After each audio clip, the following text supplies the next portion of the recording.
Hi there, and welcome to my YouTube channel. It's called Art for Life 70. My name's Richard.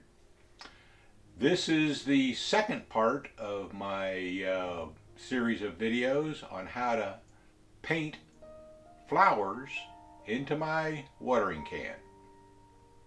So stay tuned. In just a second, you'll see this start. So I'm going to start with a Pigma Micron 005 pen, and I'm going to outline just the interior of the roses. I'm not going to outline the outside petal of the roses, just the interior, because I want the to highlight the interior with the black ink, but I don't want to make it like an illustration where the outline on the outside of the rose is darkened in.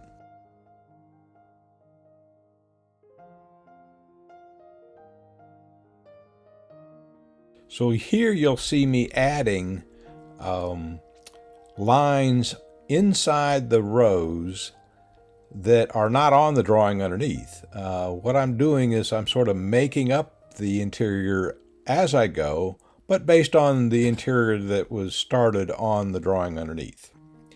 And also notice that as I make these, I use a very squiggly line approach. It's not a smooth line. It's better off being just a nice squiggly, sometimes just dots, to make it appear natural.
So I'm going to let the ink dry for at least 5 minutes. If you don't do that, the ink could smear.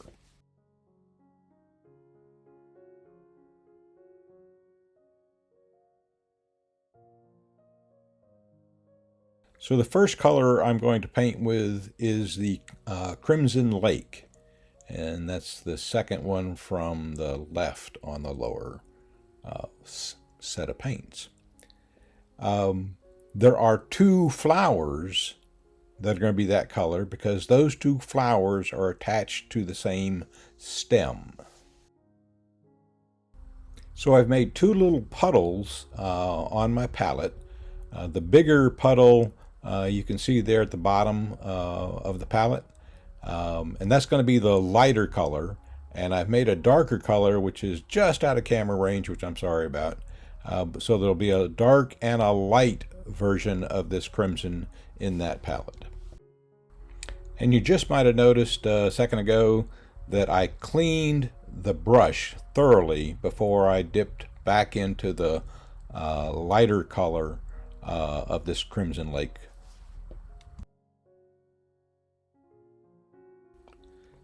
So the painting here is all the way out to the edge of the flower that you can see in the pencil drawing underneath.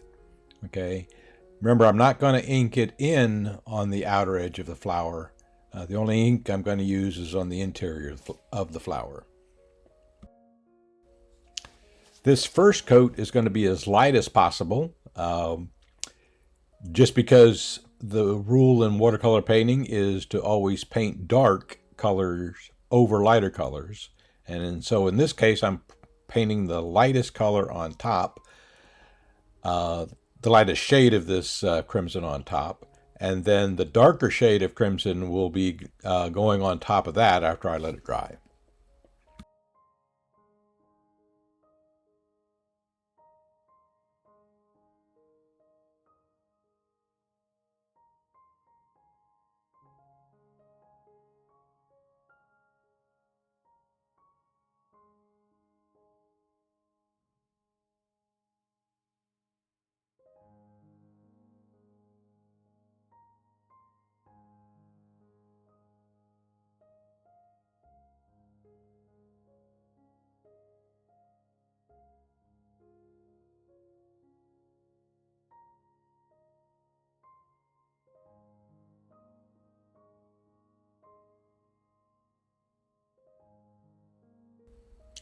So I'm just starting the second crimson flower, and to add a little variety and depth, I'm going to paint this one a little bit darker than, it's smaller, so I'm going to paint it a little bit darker than the larger one I finished before, and that will add a bit of variety and depth to the painting.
So as I finish up this first coat of the smaller, darker flower, I'm going to let this dry for about 5 minutes and then come back and paint the second darker coat.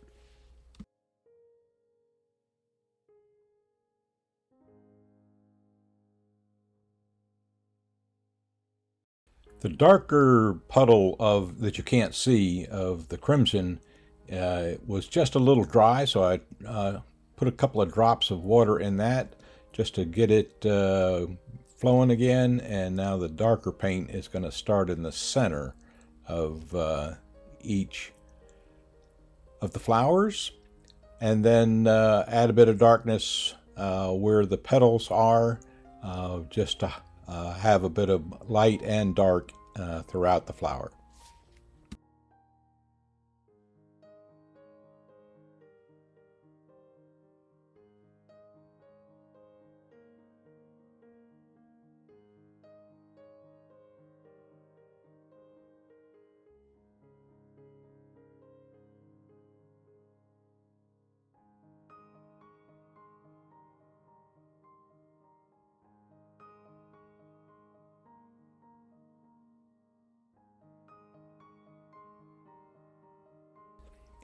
My attention is focused on the watercolor paper and not what's on underneath it.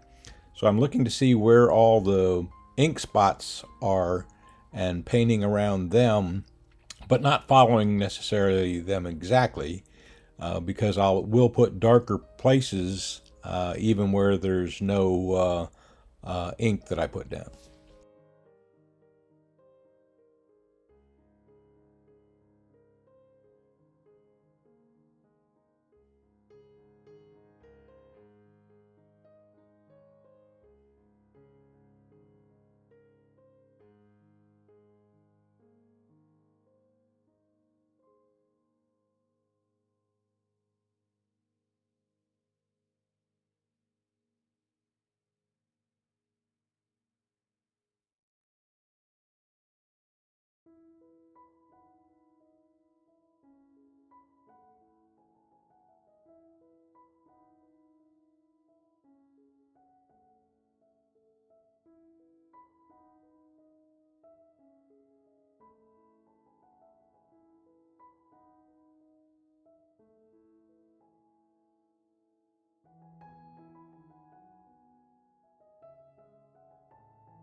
So remember that I am using a size 0 brush, which is already small, but I'm also using a very light touch to get small and squiggly little lines. Not necessarily smooth, but squiggly little lines, because the edges of a rose petal are not smooth and straight.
And I want you to notice right here, I'll pull my brush away quickly because there's too much paint on the brush. So I took it over to the baby wipe, wiped some off, and came back.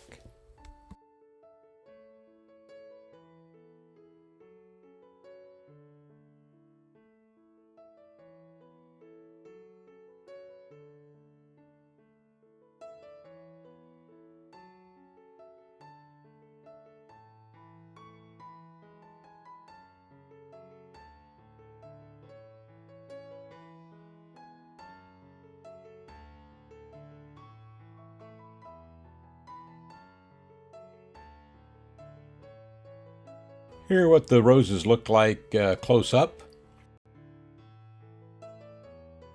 Here are what the roses look like as viewed as a 5x7 piece of paper.